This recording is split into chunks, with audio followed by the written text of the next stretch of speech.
Hello guys, welcome back to my channel again. Hꯧꯖꯤꯛ ꯑꯩꯅ ꯅꯝꯖꯗꯣꯔꯤꯕ ꯚꯤꯗꯤꯑꯣꯁꯦ smart TV stem warrior ꯁꯤ ꯁꯥꯕꯒꯤ ꯚꯤꯗꯤꯑꯣꯅꯤꯅ ꯅꯝꯖꯗꯣꯏꯁꯦ ꯑꯗꯨ ꯑꯩꯅ ꯍꯥꯟꯅ ꯑꯍꯥꯟꯕꯒꯤꯗ ꯑꯃ ꯁ꯭ꯃꯥꯔꯠ ꯇꯤꯚꯤꯒꯤ ꯐꯨꯠꯕꯣꯜ ꯁꯥꯕꯒꯤ ꯚꯤꯗꯤꯑꯣꯗꯣ ꯌꯦꯡꯕꯤꯗꯕ ꯌꯥꯎ ꯇꯥꯔꯒꯗꯤ ꯂꯤꯡ ꯍꯥꯞꯆꯔꯝꯒꯦ ꯗꯤꯁꯀ꯭ꯔꯤꯞꯁꯟꯗ ꯆꯪꯉꯒ ꯌꯦꯡꯕꯤꯌꯣ ꯑꯗꯨ ꯁꯥꯕꯗꯨꯁꯨ ꯌꯥꯝ ꯅꯨꯡꯉꯥꯏꯕꯅꯦ ꯑꯗꯒꯤ ꯁꯥꯟꯅꯕꯁꯨ ꯌꯥꯕꯅꯦꯕꯀꯣ ꯑꯗꯨꯗꯨꯅ ꯑꯗꯨꯒ ꯆꯞ ꯃꯥꯟꯅꯔꯝꯗꯧ ꯃꯥꯜꯂꯦ ꯁꯤꯁꯤꯁꯨꯀꯣ ꯁꯤꯗꯁꯨ ꯁꯨꯃꯥꯏꯅ ꯍꯥꯏꯕ ꯅꯣꯛ ꯑꯣꯐ ꯇꯧꯕ ꯌꯥꯏ ꯀꯥꯏꯅ ꯏꯕꯁꯤꯗ ꯑꯗꯨꯒ ꯃꯥꯒꯤ ꯁ꯭ꯀꯣꯔ ꯃꯃꯥꯡꯒꯤ ꯚꯤꯗꯤꯑꯣꯗꯣ ꯌꯦꯡꯕ ꯌꯥꯎꯕꯤꯔꯝꯃꯒꯗꯤ ꯈꯪꯕꯤꯔꯝꯒꯅꯤ ꯃꯥꯏ ꯁ꯭ꯀꯣꯔ ꯕꯣꯔꯗꯇꯣ ꯁꯦꯝꯕꯗꯣ ꯑꯗꯨꯃꯥꯏꯅ ꯁꯦꯝꯗꯧ ꯃꯥꯜꯂꯦꯀꯣ ꯁꯤꯁꯨ ꯑꯗꯣ ꯑꯩ ꯑꯟꯕꯣꯛꯁ ꯇꯧꯖꯔꯒꯦ ꯀꯃꯥꯏꯅ ꯇꯧꯒꯦ ꯌꯦꯡꯁꯦ ꯍꯥꯟꯅꯗꯨꯒ ꯃꯥꯟꯅꯕ꯭ꯔꯥ ꯅꯠꯇ꯭ꯔꯒ ꯁꯤꯁꯤꯅ ꯑꯅꯧꯕ ꯑꯣꯏꯕ꯭ꯔꯥ ꯁꯤꯒꯤ ꯁ꯭ꯃꯥꯔꯠ ꯇꯤꯚꯤꯁꯦ ꯁꯤꯒꯤ ꯀꯝꯄꯦꯅꯤꯒꯤ ꯃꯥꯒꯤ ꯒꯦꯝꯁꯤꯡꯁꯦ ꯁꯤꯒꯤꯁꯦ ꯁ꯭ꯃꯥꯔꯠ ꯇꯤꯚꯤꯁꯦ ꯁꯤꯒꯤꯁꯦ ꯑꯌꯥꯝꯕꯅ ꯃꯣꯏꯒꯤ ꯒꯦꯝꯁꯤꯡꯁꯦ ꯌꯥꯝꯅ ꯅꯨꯡꯉꯥꯏꯑꯕ ꯁꯥꯕꯗꯒꯤ ꯑꯗꯒꯤ ꯃꯥꯒꯤ ꯐꯪꯁꯟꯁꯤꯡꯁꯦ ꯍꯥꯏꯕꯗꯤ ꯁꯥꯟꯅꯕꯒꯤ ꯑꯗꯒꯤ ꯃꯥꯒꯤ ꯁꯦꯝꯒꯠꯄꯒꯤ ꯈꯣꯠꯄꯒꯤ ꯅꯤꯌꯣꯝꯁꯦ ꯌꯥꯝꯅ ꯅꯨꯡꯉꯥꯏ ꯍꯥꯏꯇꯥꯔꯦ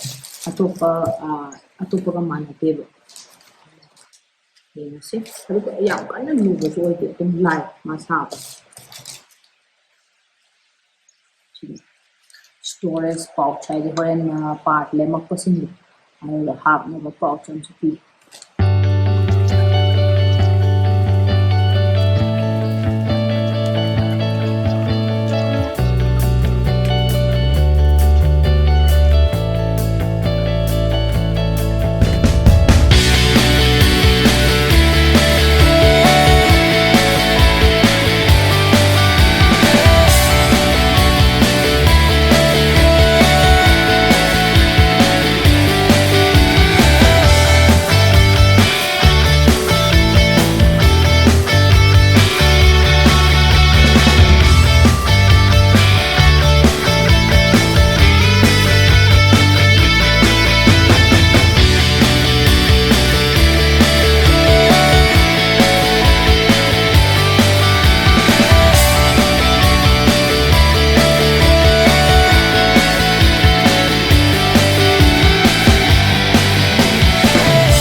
ꯁꯥꯕ ꯂꯣꯏꯔꯦꯀꯣ ꯁꯤꯁꯦ ꯔꯦꯗ ꯇꯤꯝ ꯂꯩꯔꯦ ꯕ꯭ꯂꯨ ꯇꯤꯝ ꯂꯣꯏꯔꯦ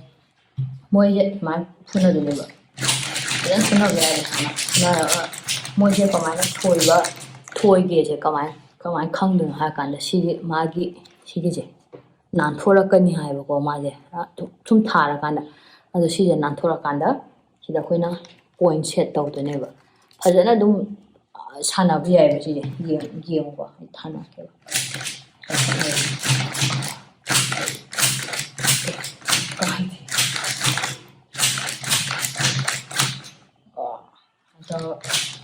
ꯐꯨꯅꯕ ꯑꯗꯨꯝ ꯌꯥꯏ ꯅꯨꯡꯉꯥꯏ ꯑꯥꯏ ꯂꯥꯏꯛ ꯏꯠ ꯚꯤꯗꯤꯑꯣꯁꯦ ꯅꯨꯡꯉꯥꯏꯕꯤ ꯇꯥꯔꯒꯗꯤ ꯂꯥꯏꯛ ꯁꯤꯌꯔ ꯑꯦꯟ ꯁꯕꯁꯀ꯭ꯔꯥꯏꯕ ꯇꯧꯕ ꯀꯥꯎꯕꯤꯔꯝꯒꯅꯣ ꯁꯨꯃꯥꯏꯅ ꯇꯧꯕ ꯅꯨꯡꯉꯥꯏꯕ ꯁꯥꯟꯅꯄꯣꯠ ꯃꯌꯥꯝ ꯑꯃ ꯁꯦꯝꯃꯒ ꯎꯠꯆꯔꯛꯀꯦ ꯑꯗꯨꯒ ꯑꯇꯣꯞꯄ ꯑꯩꯒꯤ ꯍꯥꯟꯅ ꯚꯤꯗꯤꯑꯣ ꯌꯦꯡꯕꯤꯗꯕ ꯌꯥꯎ ꯇꯥꯔꯒꯗꯤ ꯂꯤꯡꯛꯇ ꯗꯤꯁꯀ꯭ꯔꯤꯞꯁꯟꯗ ꯂꯤꯡꯛ ꯍꯥꯞꯆꯔꯝꯃꯒꯦ ꯑꯗꯨꯒ ꯑꯗꯨꯗ ꯆꯦꯛ ꯇꯧꯕꯤꯌꯣ ꯑꯗꯨꯒ ꯑꯗꯨꯒ ꯌꯦꯡꯕꯤꯌꯣ ꯑꯗꯨꯒ ꯅꯨꯡꯉꯥꯏꯕꯤ ꯇꯥꯔꯒꯗꯤ ꯂꯥꯏꯛ ꯑꯃꯃꯝ ꯅꯝꯖꯟꯕꯤꯔꯝꯃꯣ ꯑꯗꯨꯒ ꯉꯁꯤꯒꯤꯗꯤ ꯁ꯭ꯋꯥꯏꯗ ꯚꯤꯗꯤꯑꯣꯁꯦ ꯂꯣꯏꯁꯤꯟꯖꯔꯒꯦ ꯊꯦꯡꯛ ꯌꯨ ꯁꯣ ꯃꯆ ꯁꯤ ꯌꯨ ꯑꯒꯦꯟ